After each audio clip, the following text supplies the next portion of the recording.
In this guide, I'm going to show you how to enable developer mode on Chromebook. This is Aiden from JustPause, and before we get into this guide, make sure to like the video and subscribe to the channel with all notifications on. It really does help with the channel and it lets us know that you want more content like this, so we greatly appreciate it. If at any point throughout this guide you did have any questions, just ask them down in the comment section below and we can help you out further. I'm going to be doing my best to reply to every single comment down there. First things first, get loaded into your Chromebook and you need to go ahead and open up your settings from your launcher. Select apps and choose manage Google Play preferences and open up your Android settings.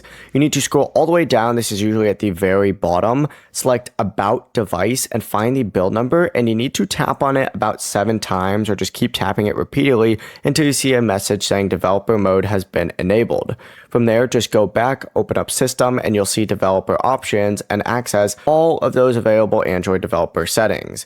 To switch your Chrome OS update channel, go ahead and return to the main Chromebook settings, select about Chrome OS, then additional details, and under channel, choose developer. Just keep in mind that the developer channel is less stable than the standard stable channel. Before you do leave, make sure to like the video and subscribe to the channel with all notifications on. It really does help with the channel and it lets us know that you want more content like this. We'd greatly appreciate it. And if at any point throughout this guide you did have any questions, just ask them down in the comment section below and we can help you out further. I'm going to be doing my best to reply to every single comment down there. Peace.